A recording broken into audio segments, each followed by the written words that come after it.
כרוקחת בנחלת הר חב"ד, השתדלתי לעזור לנשים, עידוד ילודה ומניעת הפלות.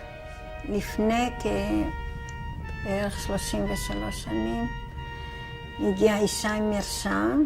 שאלתי אותה מה הסיבה שאת רוצה לקחת גלולות למנוע הריון.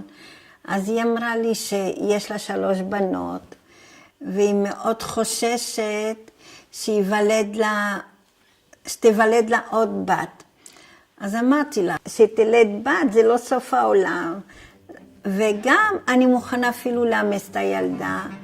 ובעזרת השם עכשיו אין לי עבודה, בואי נשב, נכתוב מכתב לרבי, אחרי ששכנעתי אותה וקראנו את המרשם. וברוך השם כתבנו.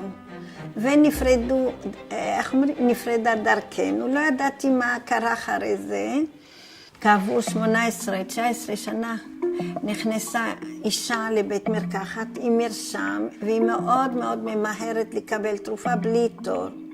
ולתומי שאלתי אותה, מה חיפזון, למה את כל כך ממהרת? אמרה, הדואר עומד להיסגר ואני הולכת להביא תעודת הערכה של הבן שלי, הוא חייל. עבור שהוא הציל בחור ישיבה, מחבלת דקרה אותו בגב, והוא הוציא את הסכין מהגב של הבחור ישיבה. והתחלתי לעשות חישוב, זה בדיוק מתאים לתאריך שהבן שלי נדקר. הבן שלי, מה, הציל את הבן שלך?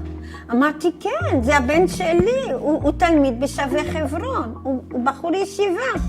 אבל לא מבינה, אומרת לי, אבל הוא גם הבן שלך. אמרתי, לא, אני מדברת על הבן שלי. אומרת, לא, הבן שלי הוא גם שלך. אמרתי, מה פתאום הוא שלי? אומרת, לא, מה, את לא זוכרת לפני שנים רבות שכתבנו לרבי, וברוך השם נולד לנו בן, והוא גדל והוא נהיה חייל.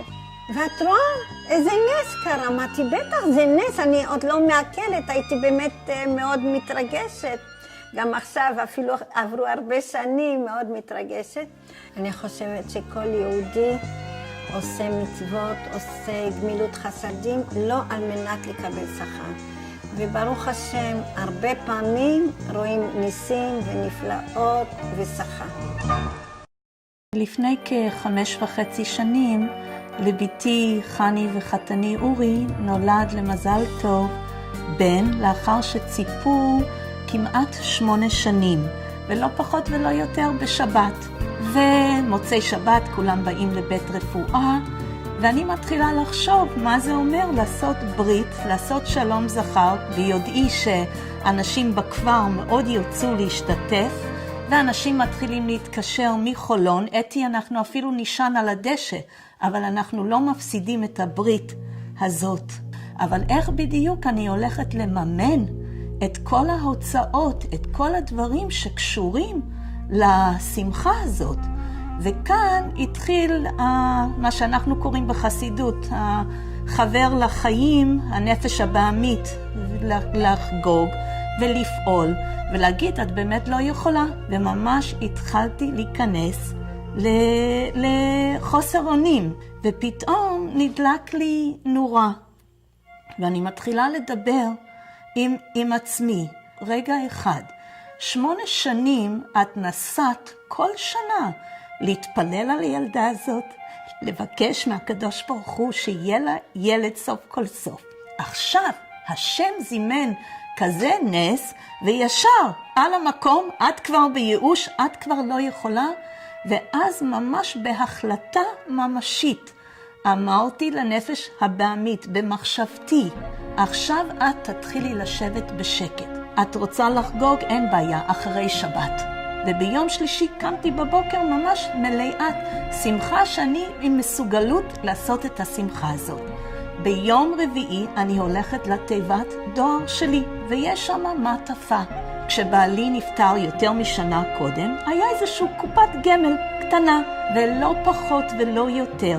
ביום רביעי היה בתיבת דואר את הסכום של 5,000 ש"ח שכיסה את כל המנות של ליל שלום זכר, את כל המשפחה שהייתה, ואת המנות של הברית.